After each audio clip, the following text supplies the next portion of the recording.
All right. Before we dive into anything else, there's been a lot going on lately. Like, you blink for a second, and suddenly the entire Genshin community is buzzing with new leaks, hype, and maybe a little bit of panic. So I figured, let's just sit down and talk about it all. Whether you're here for the leaks, the characters, or just trying to decide where to throw your next batch of primos, we've got plenty to cover.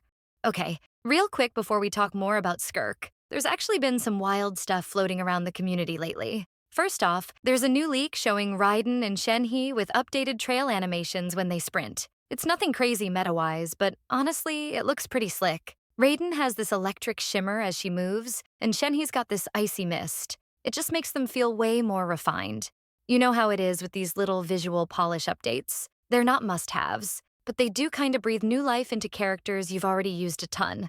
And there's also this little nugget about Sethos. Apparently, he's going to be a free reward during the 5.7 main event. Yeah, like fully free. I mean, it's not confirmed officially yet, so hold your horses, but if it's true, that's kind of a win. Sathos might not be game-breaking, but his design is clean, and it's always cool to get a new Electro DPS without spending pulls, especially for newer players or anyone who's just saving up for 6.0. Hopefully, the event itself isn't too grindy. But here's where it gets spicy. Remember how everyone thought Spiral Abyss might finally be getting a floor 13? Turns out that leak was a little off. It's not a new floor. It's a completely separate endgame mode called Tumult Subduer. From what we've seen so far, this isn't just some temporary challenge event either. It looks like a full-fledged addition to the game's long-term content lineup, and it's got its own structure, its own vibe, and possibly even its own reward system. Tumult Subduer also brings in a layered difficulty system with 5 different modes to choose from. You've got normal, hard, menacing, and fearless right out the gate, each one ramping up the pressure in its own way. But then there's mortal mode, which is locked behind completing the fearless challenge first. It's kind of like an elite unlock for players who really want to push their limits. This whole structure makes it feel way more flexible and replayable than other modes we've had before. As for the challenge itself, Tumult Subduer isn't just about difficulty levels and rewards. It's got a pretty intense structure too.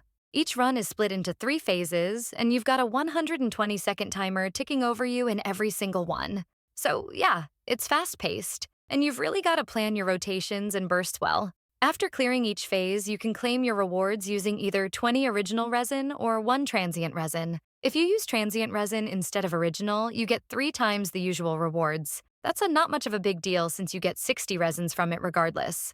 Now let's talk about the rewards, because this is where things get even better. Before starting your run, you can actually pick which artifact set you want as a reward, and not just from a limited pool. You can choose a set from any domain you like, which is huge if you're targeting specific builds. On top of that, the challenge rewards themselves are pretty decent too.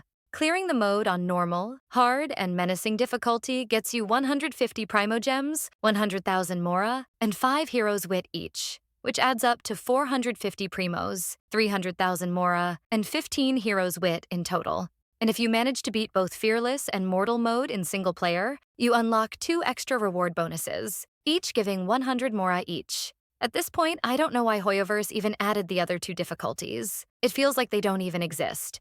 And to top it all off, the mode includes something called the Pacification Reward System. As you play and progress, you accumulate pacification points, and for every 120 points you collect, you get an extra 5-star artifact. And the best part? There's no limit to how many you can earn, though it maxes out at 1,200 points per run. It's way more generous than what we're used to from similar systems, and honestly, for a while it felt like the endgame, which we talked about it as 13th floor of Spiral Abyss, would never actually happen. But now that we've got real video footage of this in action, it finally feels like it's actually coming.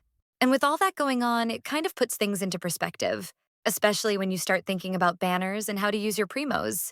Now, you guys all might have been thinking about pulling for Skirk, because yeah, same here. I've been seeing her all over the place lately. She's got that whole Dark Abyss Swordmaster, mysterious vibe going on, and the animations? Clean as hell. But honestly, I've been holding back a little. Not because I think she's bad or anything, but because something about the timing just feels weird. You ever get that gut feeling that maybe, just maybe, something bigger is around the corner? There's also been some talk going around from a leaker named Uncle K. You might have heard of him. He's one of those names that pops up a lot in Genshin discussions, and some of his past predictions have turned out surprisingly accurate.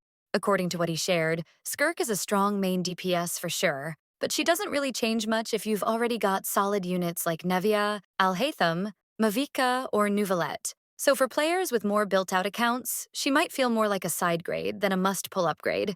Now that doesn't mean she's mid, don't get it twisted. She's stylish, she hits hard, and if you like her character, that's reason enough to go all in. But this isn't a leak, it's a trap. What Uncle K pointed out is that right after her banner ends, we're probably going to start getting flooded with 6.0 teasers. I'm talking new region, new characters, hype trailers, combat previews, the works. And let's be real, we all know how tempting that first wave of teaser drops can be. You see someone like Columbina show up with cracked animations and that insane theme music, and suddenly you're like, damn, I kinda wish I had saved those primos. It's like Hoyo is running a psychological play. Drop a long-awaited character like Skirk, make her super appealing to lore fans and aesthetics lovers, then flip the switch and start hyping the next wave when everyone's already drained their wishes. I don't want to sound too cynical, but I do think it's smart marketing. Risky, but smart. It pushes people toward that fear of missing out moment where you're suddenly topping up just to stay in the game. But again, that doesn't mean don't pull for her. If she speaks to you, if you're vibing with her design, story, voice lines, whatever, that's all that matters. Genshin isn't just about meta and damage numbers, it's also about characters you genuinely enjoy playing. All I'm saying is, don't rush in just because you feel like you're gonna miss out if you don't. Take a step back and ask yourself, am I pulling because I love Skirk, or am I pulling because I'm scared of what comes next? And if you stayed this long, you already know. This update is wild. Some cool character updates, a potential freebie, a whole new endgame mode, and yeah, maybe a little bait banner strategy from Hoyo. I'll be watching the comments, so drop your hot takes, and I'll catch you next time.